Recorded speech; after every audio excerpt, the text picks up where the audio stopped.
صلى رسول الله صلى الله عليه وسلم صلاة الصبح ثم أقبل على الناس فقال: بين رجل يسوق بقرة إذ ركبها فضربها فقالت: إنا لم نخلق لهذا، إنما خلقنا للحرث. فقال الناس: سبحان الله، بقرة تكلم؟ فقال: فإني أؤمن بهذا أنا وأبو بكر وعمر. الحديث رواه البخاري ومسلم واللفظ للبخاري. فانظروا يا رعاكم الله كيف أدركت هذه البقرة ما خلقت لأجله وهي حيوان أعجم. فهل يدرك بنو آدم لماذا خلقوا؟ وهل قدروا الله حق قدره؟ فمن أنطق هذه البقرة غير الباري جل شأنه. وقالوا لجلودهم: لم شهدتم علينا؟ قالوا: أنطقنا الله الذي أنطق كل شيء.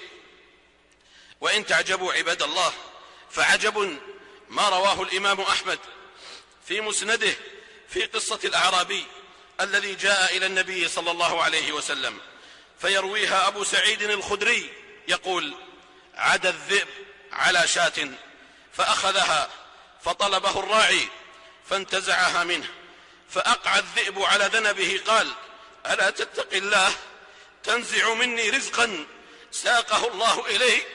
فقال الأعرابي: يا عجبي، ذئب مقع على ذنبه يكلمني كلام الإنس. فقال الذئب: ألا أخبرك بأعجب من ذلك؟ محمد صلى الله عليه وسلم بيثرب يخبر الناس بأنباء ما قد سبق. قال: فأقبل الراعي يسوق غنمه حتى دخل المدينة وأتى النبي صلى الله عليه وسلم. الحديث. سبحان الله ولا إله إلا الله والله أكبر. ذئب يخبر بالنبي صلى الله عليه وسلم ويدل عليه وعلى دعوته. فماذا صنعنا عباد الله؟ ذئب قدر الله حق قدره، فأين نحن من هذا؟ لقد عرضت الأمانة على السماوات والأرض والجبال فأبين أن يحملنها من باب قدر الله حق قدره، فلم يحملها إلا هذا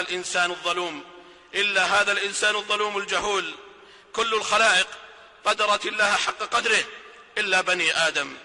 لقد ذكر سبحانه أنه يسجد له من في السماوات ومن في الأرض، والشمس والقمر والنجوم والجبال والشجر والدواب، ولم يقل والناس، وإنما قال وكثير من الناس.